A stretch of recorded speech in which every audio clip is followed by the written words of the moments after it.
दोस्तों, आज मैं सुनाने जा रही हूँ आप लोगों को एक कहानी जिसका नाम है लाल बंदर।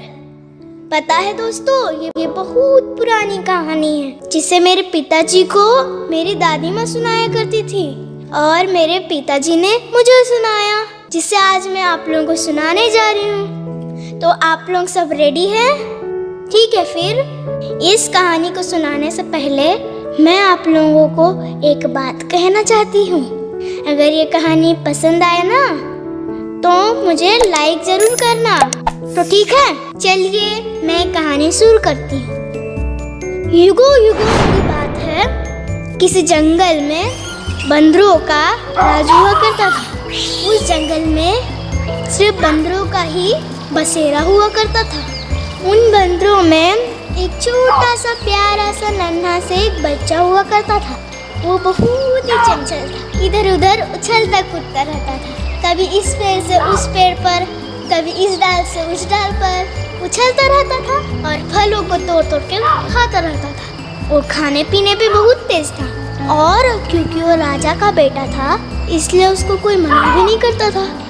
वो लाल बंदर हमेशा अपने पिताजी के ही साथ रहा करता था। उनके पिताजी बहुत ख्याल रखा करते थे। जब भी भूख लगती थी फल तोड़ के दिया करते थे, जब भी प्यास लगती थी तो फलों का रस दिया करते थे। एक बार की बात है, उसके पिताजी कहीं दूर जंगल में किसी काम से चले गए। लेकिन उस दिन जब बंदर के पिताजी कहीं दूर चले गए तब वो अपने पिताजी को बहुत याद करने लगा। उसको जब भूख लगी वो अपने माता के पास दौड़ कर गया, क्योंकि पिताजी तो नहीं थे। तो अपने माताजी के पास जाकर, माताजी मुझे बहुत भूख लग रही है, मुझे कुछ दो ना खाने के लिए।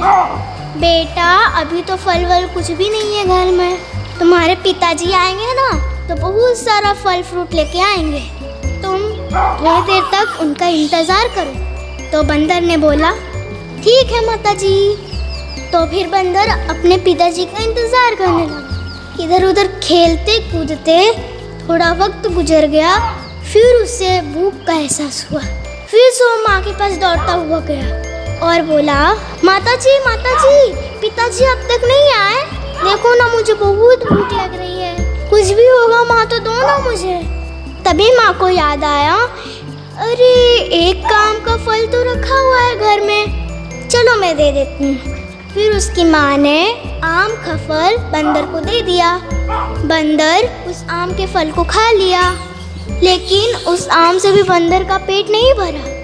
फिर बंदर ने बोला, माताजी मुझे और भूख लगी है, बहुत भूख लगी है, और दो ना।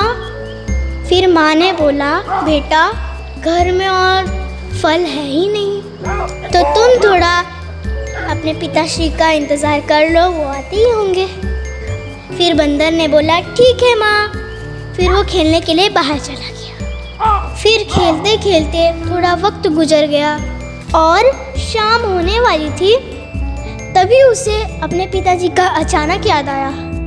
वो दूर रास्ते में देखने लगा कि पिताजी आ रहे हैं कि नहीं, लेकिन कहीं भी दूर दूर तक उसके पिताजी नजर नहीं आए। वो निराश हो गया, सोचने लगा अब मैं क्या करूं। फिर उसने सोचा, चलो अब मैं खुद ही अपना फल तोड़ लूंगा। तभी अचानक दूर एक पेड़ पे लाल रंग का एक फल दिखा। वो सोचा कि मैं तोड़ लूं। फिर उसने सोचा, नहीं मैं माताश्री से पूछ लेता हूँ। और वो घर पर दौड़ कर आया और वो माताजी से पूछा, माताजी मुझे उस पेड़ में एक बड़ा सा लाल सा फल दिखा है, क्या मैं उसे तोड़ लूं? माताजी ने सोचा, क्या तुम उसे तोड़ पाओगे? तो लाल बंदर ने बोला, हाँ मैं तो तोड़ लूँगा। माताजी ने बोला, ठीक है जाओ बेटा तोड़ लो। उसके बाद बंदर उछलता कूदता चला गया। फिर एक जंप लगा के उस पेड़ पर चढ़ गया उछलकर। लेकिन जैसे ही उस पेड़ पे पहुंचा वो फल गायब हो गया। बंदर ने सोचा, आए कहाँ चला गया? तभी उसने नजर दौड़ाया, कुछ दूरी पर वो फल दिखा। बंदर ने मन में सोचा, हाँ हाँ, तुम मेरे साथ आँख मिचौली खेल रहे हो, अब तो मैं तुम्हें नहीं छोड़ूंगा। उसके बाद हाथ पकड़ के एक जोरदार जंप लगाया और उड़ करके उसकी ओर भागा। लेकिन जितना वो फल के नजदीक जाता रहा, फल और दूर भागता गया। लेकिन वो लाल बंदर ने हार नहीं मानी, अपनी स्पीड को और बढ़ा दिया और वो आसमान में उड़ने लगा। उड़ते उड़ते वो फल के नजदीक आ गया और अपना बड़ा सा मुंह खोलकर फल की ओर झपटा और नजदीक जाकर फल को कटाक से निगल गया। उसके बाद डकार लिया। अचानक उस फल को खाते ही चारों तरफ अंधेरा छा गया। सभी चिड़िया ची ची करके अपने घर में भागने लगे। लोगों में त्राहिमाम मच गया। सभी देवी देवता परेशान हो गए। आखिर अंधेरा क्यों छा गया? लोगों को समझ में नहीं आ रहा था सूर्य देव कहाँ चले गए।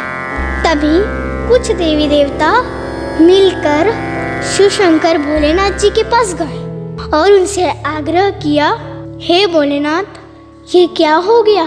सूर्यदेव अचानक कहाँ चले गए? ये कोई प्रलय का संकट तो नहीं? तभी शिव शंकर भोलेनाथ ने आंखें बंद करके ध्यान से देखा तो उनको दिख गया एक लाल बंदर ने सूर्यदेव को निगल लिया है। इधर फल को खाने के बाद जब वो बंदर घर पहुंचा तो अपनी सारी कहानी अपनी माँ को बताने लगा। उसने अपनी माँ को बताया, पता है माता जी, जैसे मैं उसको खाने जा रहा था वो भागता जा रहा था। उसके बाद मैं तेजी से जाकर उस फल को निगल लिया। तभी शिव शंकर भोलेनाथ सभी देवताओं के साथ वहाँ आकर आग्रह करते हैं, हे वानर, जिस फल को आपने खाया वो कोई साधारण चीज नहीं थी। आपने जिस फल को खाया वो तो सूर्यदेव थे। जैसे ही आपने सूर्यदेव को निगल लिया, पूरी पृथ्वी में अंधेरा छा गया, चारों तरफ त्राहिमाम मचा। सो कृपया आप सूर्यदेव को उनके स्थान पर छोड़ दे। फिर शिव शंकर भोलेनाथ ने फिर उस लाल बंदर के माता से आग्रह किया, हे माते, अपने पुत्र से कहे कि जिसे उन्होंने फल समझकर खाया है उसे अपने स्थान पर छोड़ दे। लेकिन वो बंदर की माता को विश्वास नहीं हो रहा था। उसने अपने पुत्र का मुंह खोलकर देखा तो मुंह से अचानक तेज रोशनी आई और वो चकित रह गई। उसके बाद उसने अपने पुत्र को आदेश दिया, हे पुत्र, जाओ सूर्यदेव को उनकी जगह पे छोड़ दो।